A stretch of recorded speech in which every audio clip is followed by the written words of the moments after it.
Hoy es lunes, comenzamos la Semana Santa ayer, nuestra gran semana de reflexión.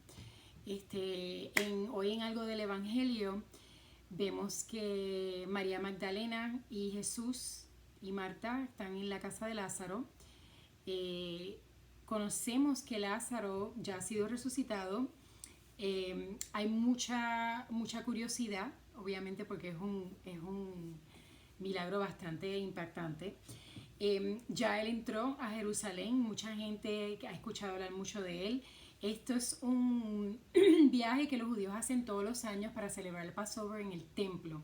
Para los judíos el templo era lo más grande. Es como la Meca para los musulmanes. Sin embargo, para los judíos había que hacerlo todos los años durante este tiempo para celebrar el Passover, que es la comida que muchos de ustedes conocen, que ellos hacen para celebrar la salida de Egipto para los judíos. Ellos lo celebran en conjunto y en el templo llevan sacrificios y hacían oraciones por sus pecados. Tenían muchos rituales y muchas cosas que Jesús les cuestionaba porque él sabía los corazones de ellos. Él conocía que los fariseos desafortunadamente estaban oprimiendo a los pobres con muchos taxes y con mucho dinero que tenían, que ellos les imponían a diferentes cosas, los sacrificios. A veces ellos mismos, él los llamaba hipócritas porque se paraban a hacer ayuno para que la gente lo mirara. Les daban las sobras que tenían a la iglesia, sabiendo que había otras personas que daban lo único que tenían para la iglesia. Todas estas cosas que están pasando, inclusive el mismo sábado, esa es la razón por la cual acusan a Jesús, porque él trabajó un milagro en el día del famoso sábado. Yo encontré curioso cuando yo fui a Israel, yo sabía que el sábado era sagrado, pero cuán sagrado. Ellos en el hotel tenían un elevador los sábados para los judíos, y obviamente todas las demás personas podían usar el elevador normal porque ellos no pueden tan siquiera apretar el botón para abrir el piso donde están. Ellos no pueden nada de eso. Ellos tienen un ascensor que está programado que para en todos los pisos. Yo me sorprendí porque obviamente, claro, yo respeto cada persona. Yo tengo mis propias costumbres y mis ritos también. Pero eso lo encontré un poco interesante porque nunca había estado en un país donde el sábado sea tan todo el mundo lo estaba llevando y obviamente se sentía este ritual y la seriedad del sábado. En este episodio, aparte de ver María Magdalena quiere estar pasando el tiempo que tiene Jesús, que le queda con ellos, y ella gasta su perfume, el más caro, y le lava los pies a él con el perfume y todo esto. Ya vemos el desencanto de Judas, que dice, porque está gastando ese perfume en los pies de nuestro Señor, si podemos vender ese perfume y darle dinero a los pobres. Pero en realidad lo que vemos ahí, que ya Judas está bien descontento con Jesús. Otra cosa interesante, cuando yo estuve en Israel y yo estuve compartiendo con varias personas que son de la religión judía, ellos me dijeron que una de las razones por la cual los fariseos lo detestaban es porque él cuestionaba mucho la ley. La ley, para ellos la ley era todo, y ellos no había ningún tipo de cuestión. Y además de eso, de cuestionar, además de eso, Jesús era bien estricto, a amar a tus enemigos. Eso fue algo que para ellos, todavía estamos hablando de eso es bien difícil. Cuando la ley de ellos era ojo por ojo, diente por diente, más o menos. Muchas reglas de matrimonio, de mujeres adúlteras, que ya conocemos lo que él les dijo, el que este libro de pecado que tire la primera piedra. A la misma vez, cuando él está en el templo en esta ocasión, él tiene muchas cosas que decirle a los fariseos. Los fariseos le cuestionan porque obviamente quieren tratar de cogerlo y continuar creyendo más enemigos en contra de Jesús. Por lo tanto, ahí es que este bien famoso evangelio, cuando le preguntan sobre el César, qué vamos a hacer con el dinero, y le dice a César lo que es del César y a Dios lo que es de Dios. También aquí es donde él dice sobre el templo. Este templo va a estar yo lo voy a destruir y a los 3 días lo voy a construir. Que en realidad le estaba hablando del templo de él, pero los judíos, para ellos el templo, hasta el sol de hoy todavía, la pared que tienen bien famosa en Jerusalén es parte de ese templo que construyó el rey David en mucho tiempo atrás. Por lo tanto, para ellos eso era lo más grande.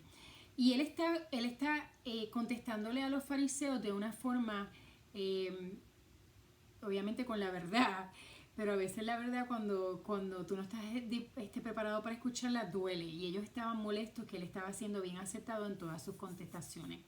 Pero cuando tiene un momentito de estar con sus discípulos, él está diciendo, porque los discípulos le dicen, mira, no te van a hacer nada, porque tú tienes, mira, todos los seguidores que tú tienes y los fariseos están calmados. Te están haciendo preguntas, pero tú has contestado todo bien, por lo tanto ellos no pueden hacer nada en contra de ti. Y Jesús le sigue diciendo, recuérdense que yo necesito que ustedes se preparen. Y él le dice, lo que yo digo, I am the word. Yo soy la palabra. Yo digo la verdad. Yo le estoy diciendo porque ustedes se tienen que preparar para lo que viene. Emocionalmente tienen que estar preparados. Él les vuelve a decir, yo soy la luz. Él vuelve a decir, ustedes conocen los profetas, las palabras proféticas de lo que le va a pasar al Mesías. Yo soy el Mesías y está escrito que yo tengo que llegar a mi muerte, porque Dios hizo ese pacto para que el mundo se salve a través de mi sangre.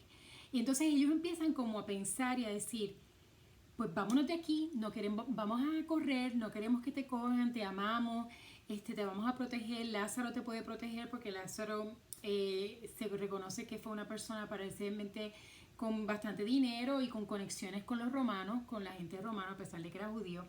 Y él le dice, ustedes no entienden que esto yo lo decidí y esto es lo que yo voy a hacer. Ese proceso de explicarle y también todos los diferentes niveles de los discípulos aceptar o no aceptar lo que él está diciendo es bien interesante porque eran 12, ¿verdad? Todos tenían su opinión y su forma de ser y no todo el mundo estaba aceptando la realidad.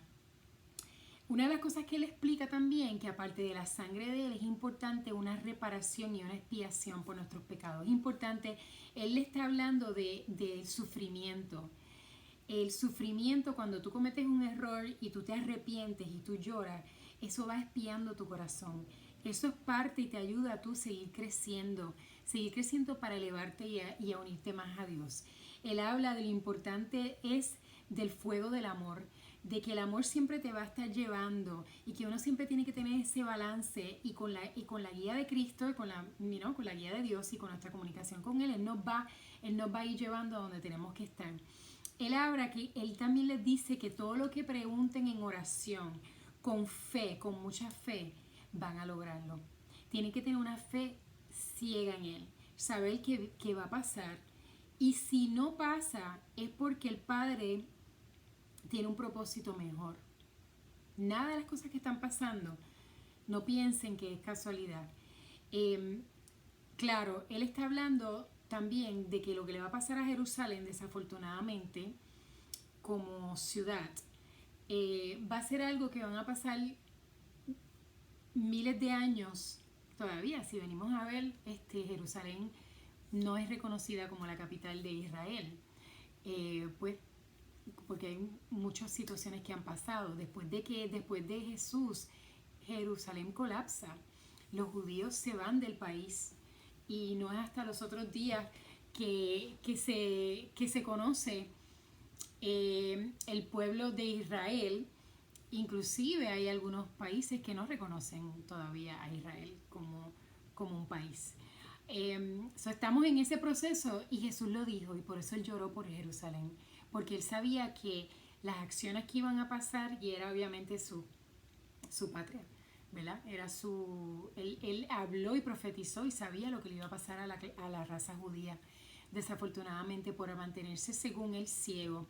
Pero esto iba a tener que ser así porque ellos eran bien cerrados con relación a lo que entendían que ellos eran el pueblo elegido y ellos eran los que conocían a Dios. Y que le estaba diciendo a Jesús, Dios es de todos, Dios nos quiere a todos. Los gentiles le van a sobrepasar a ustedes. Los gentiles eran todos los que no tenían obviamente sangre judía. Y él les hablaba a ellos y por eso los fariseos estaban molesto porque ellos querían mantener la religión solamente para ellos. Y Jesús trajo la salvación para todos.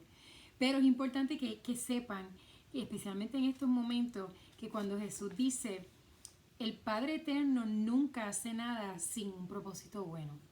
Nunca. Lo que pasa es que nosotros no escuchamos, somos tercos. Nos envolvemos es como somos como los discípulos, nos envolvemos con que todo el mundo lo recibió muy bien, todo el mundo quiere a Jesús y nos olvidamos de sus palabras, que Él le dijo, esto es lo que va a pasar.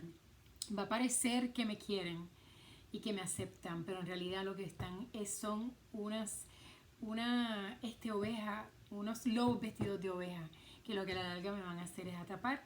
Y está escrito, yo lo sabía que yo venía para esto, nadie, ¿verdad? Nadie me obligó, yo lo hice porque los amo, porque el amor de Él es tan grande.